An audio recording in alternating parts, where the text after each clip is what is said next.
নমস্কাৰ। ৰাজ্যখনৰ ভিতৰতে বিশেষকৈ উত্তৰ পাৰৰ এখনি অগ্ৰণী শিক্ষানুষ্ঠান জামুগুৰি উচ্চতৰ মাধ্যমিক বিদ্যালয়।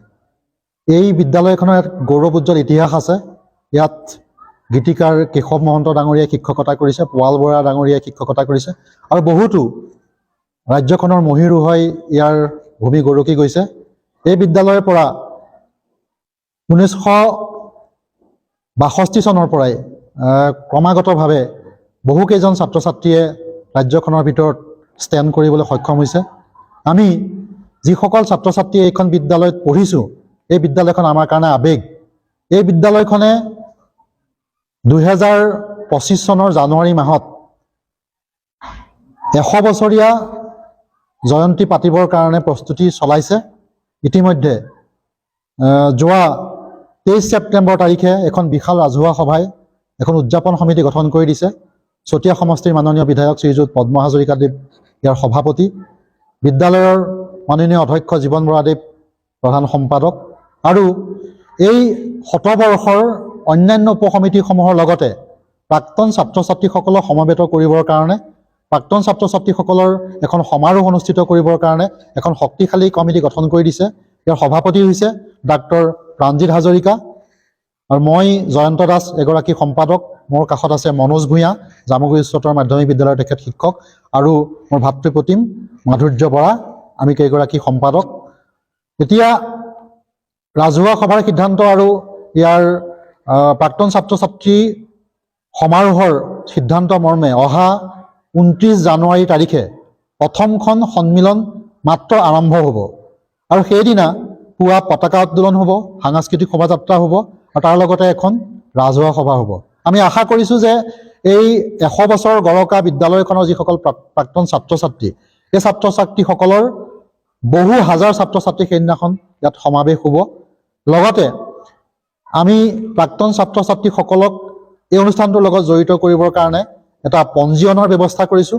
প্ৰাক্তন ছাত্ৰ ছাত্ৰীসকলে 100 টকা দি পঞ্জীয়ন কৰিব আৰু ইয়াৰ পৰৱৰ্তী পৰ্যায়ত যেতিয়া আমাৰ মূল অনুষ্ঠান হ'ব 2025 জানুৱাৰী মাহত, তেতিয়া আমি বৃহৎ পৰিসৰত প্ৰাক্তন ছাত্ৰ ছাত্ৰীসকলক সকলোৱে দেখা সাক্ষাৎ কৰি লগ হ'ম। বৃহৎ আকাৰত সেই অনুষ্ঠানটো হ'ব। কিন্তু 29 জানুৱাৰী যিটো আমাৰ আৰম্ভণি অনুষ্ঠান, সেইদিনা আমি মাত্ৰ প্ৰাক্তন ছাত্ৰ ছাত্ৰীসকলক লৈ এটা আনুষ্ঠানিকভাৱে আৰম্ভণি কৰিব বিচাৰিছোঁ। লগতে সমগ্ৰ বিদ্যালয় পৰিয়াল, অভিভাৱকসকল, বৰ্তমানৰ ছাত্ৰ ছাত্ৰীসকল, শিক্ষক শিক্ষয়িত্ৰীসকল সকলোৱে আমি একত্ৰিত হৈ পেলাই অনুষ্ঠানটো আৰম্ভণি কৰিম, যাতে এক সুন্দৰভাৱে 2025 চনত ইয়াৰ পৰিসমাপ্তি ঘটে। সেইবাবে এইখিনিতে আমি আমাৰ এই সমিতিখনৰ তৰফৰ পৰা সকলো প্ৰাক্তন ছাত্ৰ ছাত্ৰীলৈ আমাৰ বিনম্ৰ অনুৰোধ এটাই যে সকলোকে ব্যক্তিগতভাৱে ইমান কম সময়ৰ ভিতৰত লগ কৰা বা যোগাযোগ কৰাটো সম্ভৱ নহয়, যিহেতু বৰ্তমান ছ'চিয়েল মিডিয়াৰ যুগ। সেইবাবে সকলোৱে যেন সামাজিক মাধ্যমকে ভৰসা কৰি আমি যিদৰে আহ্বান জনাইছোঁ, সেই সামাজিক মাধ্যমৰ জৰিয়তে যাতে আমি নিমন্ত্ৰণ জনাইছোঁ সকলোকে, তাত যাতে উপস্থিত থাকে 29 জানুৱাৰী তাৰিখে। কোনো যাতে কথাটো নধৰে যে আমাক যোগাযোগ কৰা নাই বুলি। পিছৰ যে আমি এবছৰ হাতত পাম, সকলোৰে লগত আমি ব্যক্তিগতভাৱে যোগাযোগ কৰিম। মাত্ৰ 29 জানুৱাৰীৰ দিনাখন সংবাদ মাধ্যম আৰু সামাজিক মাধ্যম এই দুয়োটাৰ জৰিয়তে যাতে সকলোৱে আমাক আহি পেলাই সেইদিনাখন উৎসাহিত কৰে, তাৰ বাবে সকলোকে আমি নিমন্ত্ৰণ জনালোঁ। ধন্যবাদ। জামুগুৰি উচ্চতৰ মাধ্যমিক বিদ্যালয়ে ইতিমধ্যে প্ৰায় 100 বছৰ গৰকিবলৈ অহা 2025 জানুৱাৰী মাহত 100 বছৰ গৰকিব। এই শতবৰ্ষ উপলক্ষে জামুগুৰি উচ্চতৰ মাধ্যমিক বিদ্যালয়ে এটা বৰ্ণাঢ্য কাৰ্যসূচী গ্ৰহণ কৰিছে এবছৰজোৰা, আৰু তাৰ প্ৰথম কাৰ্যসূচীটোৱে হ'ব অহা 29 জানুৱাৰী তাৰিখে। আৰু সেই কাৰ্যসূচীত এটা গুৰুত্বপূৰ্ণ কাৰ্যসূচী আছে, সেইটো হৈছে প্ৰাক্তন ছাত্ৰ ছাত্ৰীসকলৰ সমাৰোহ।